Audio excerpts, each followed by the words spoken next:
Hello everyone, good morning and welcome back to Mithi Narzary YouTube channel. So good day morning time.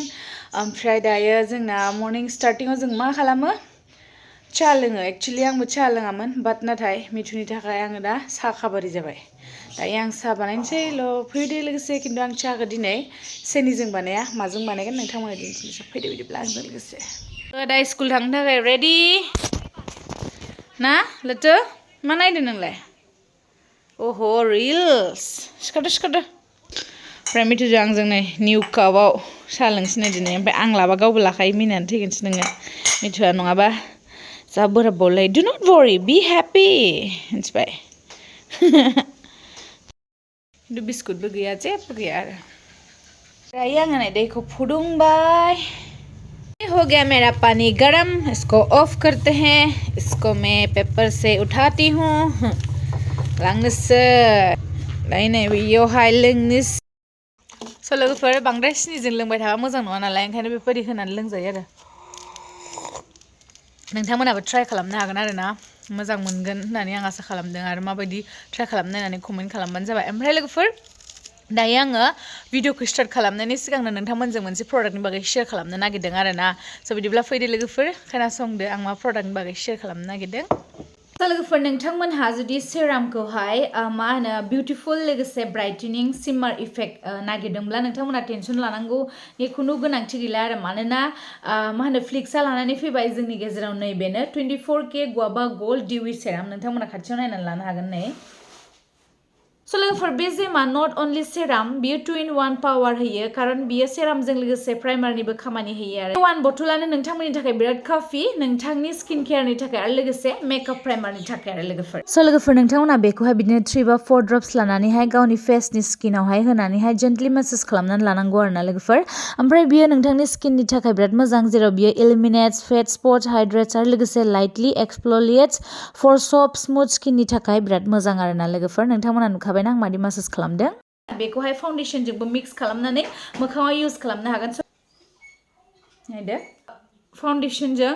मा होनो सेरामजोंहाय mix खालामनानै लाबाय नो makeup glow आरो लोगोसे एक्सट्रा माबा मोनसे फिलिं जायो आरो ना लोगोफोर बिराद मोजां डेलि लागायनो हायो दायो बे प्रडाक्टआ एभेलेबल एट 600 रुपिसाव नाथाय नोंथाङा जुदि बायनो सानमारदोंबा आंनि मा होनो डिसकाउन्ट कड मिथि 30 खौ इउज खालामोबा नोंथाङा 30% डिसकाउन्टआवबो मोननो हागोन आरो स' इन्टारेस्टेडबा नोंथाङाबो बायदो आं लिंकखौ डिसक्रिपसनाव होनानै दोनदों आरो लोगोफोर स' थेंक इउ स' माच बेरे मोदै होनानै दोनखाबाय लोगोफोर बेरे मोदैजों लोंनोसै देट मिन्स हानि ओमफ्राय नैबे सापातनि दै लोगोफोर बेखौनो होनोसै आंना माने मिस्टेक जादों खेबसेनो सापातआव आयदा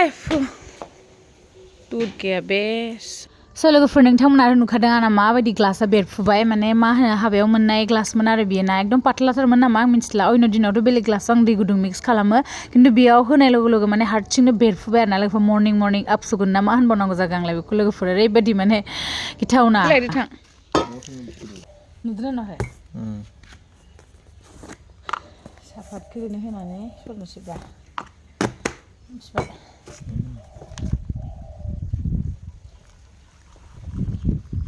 अच्छे से सापात का कलर आ गया वो कम हो गया लेकिन चाय हाँ होगा ना यहाँ पे थोड़ा हनी डाल देती हूँ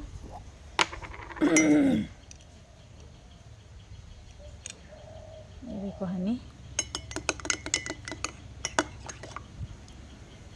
गिर गया रे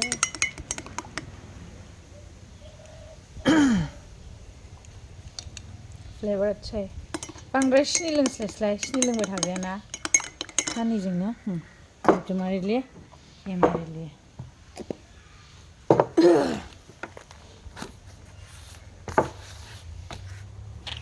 नुदोंना नुवाखै साहाखौनो क्लियार बेखौ हगारना होदोब्रा आं जोंना हानि चाय रेडि माने बिस्किट जादों फ्लेभारा हा मोजां ना नै गाजर मोननै दङ बानलु दुन्दिया सामब्राम फान्थाव मोनसे दङ बेखौनो माबा मोनसे बानायनानै जानोसै फान्थावखौ सावबाबोथ' लेट्स सी नायनि र' दावदैजोंनो एवनोसै खोमा फान्थावखौ नायनोसै मा खालामनाय जायो सान्दुङाव होनाय जायाखै आसारखौ सान्दुङाव होना लाग्रोनोसै आं लोगोफोर आयदा गाव जानो मोजां मोनो नालाय गाव खालामनानै गाव फोराननानै लायाबा उपाय गैया नामा गाव जानायखौ गाव मावनानै लायाबा माखासेखौबो बरनजोबनोसै ओमफ्राय आसारफ्राबो गोथाव गोथाव जाहांबाय लोगोफोर रोगाजोब्बाय आं सान्दुं खिन्थु माबा आसारा फुलथारमोन ओमफ्राय हारसिंनो जामलांजोब्बाय माने आसारा जाबाथाय खमिलाङो होनोना उनावहाय खमिलांजोब्बाय आरो लोगोफोर नारेंखौ खिन्थु नारें बिगुमानो एसे हरबाय आसारखौहाय लोगोफोर नैबे स्वेटारखौ मादै नुदों मैया मिथुआ आंनो गिफ्ट होदों आरो फार्स्ट टाइम बिदि स्वेटार गिफ्ट होदों बियो आंनो बेबो बुंबाय थानानैसो आरो नों आंनो माने जेबो गिफ्ट होआ होनबाय थानानैसो गिफ्ट होफैदों आरो ओमफ्राय गाननो बिराद मोजां ओमफ्राय आं मोजां मोनदों नोंथांमोना माबायदि नुदों स्वेटारखौहाय कमेन्ट खालामदो एन्ड थेंक इउ स' माच मिथु फार्स्ट टाइम स्वेटार गिफ्ट खिन्थु बेखौ गाननानै दिनै दै फुदुंनायाव खाबानो ब्रास जाबाय आंना मिथु दुखु जागोन दे दा बिदि होनबा लोगोफोर स' माबायदि नुदों कमेन्ट खालामदो मिथुनि फार्स्ट स्वेटार गिफ्ट लोगोफोर दायो जों रेडि खालामबाय पासफुरन बानलु गोराना जा होलायनोसै आंना थावआवहाय ओमफ्राय इथिं मिथु आंनो फान्थाव हाना होबाय बेखौ फ्राय खालामनांगौ जाहैदों दालि संसै आरो बास ओमफ्राय गाव बेयाव नै सालादखौ बानायसिगोन खोमा सालादखौ बानायनोसै नोङो ओमफ्राय आरो बिथिंजाय नै ब्लगबो सोलिगासिनो ओमफ्राय फिल्टारावहाय मालाय नै गाजर सुगासिनो इसिनिथिंजायनि दै फिल्टारा मैगं आरि सुनो लोगोफोर नै ना ना ना ना ना ना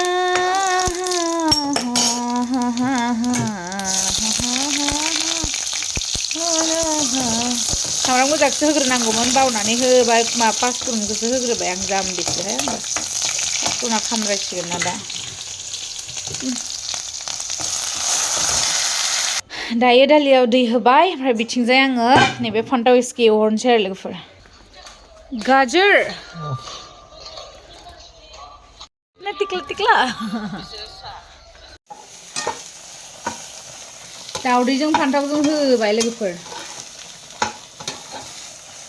आं माबायाव इउटुबाव नुदों बिदि जानाय आरो बिदि नङा बेलेग डिजाइनबो जायो गोथाव जानाय नायनोसै दिनै ओंखाम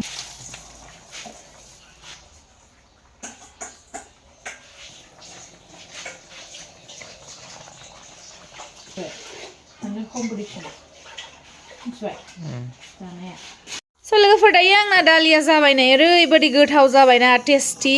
जाखादों आरोखि ना लोगोफोर ओमफ्राय दालिखौनो एसे लोंनोसै ओंखामा दाबो मोनाखै बिराद ओंखाम उखैबाय एसे लोंनोसै ओंखामा दाबो गाबा येस इयो दालि लोंनि लोगोफोर दालि लाय मिथु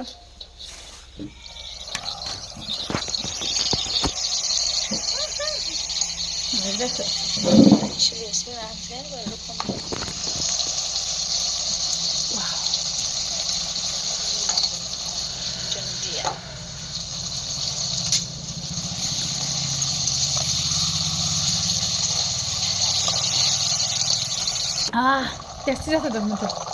नुबाय आसार जानायनो एसे माबायदि जादों फार्स्टआवनो नैबे नारेंखौ ट्राइ खालामनि एसे This is lemon. Mai balu. Mula kudu na? Ni red chili. Amlai ko? La.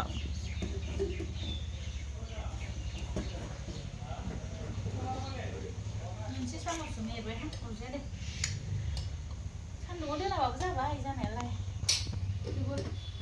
Terus. Ye dekho everyone. Nebe nareng, nebe amlai, nebe balu. लोगोफोर दायो जोङो मर्निंनि लान्च खालामनोसै साननि ओमफ्राय नोंथांमोनजों नेक्स्ट ब्लगाव थाबैनो लोगो मोनसै थेंक इउ स' माच एभ्रिवान बाय बाय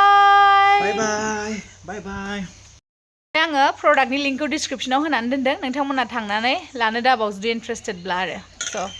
बाय बाय अगेन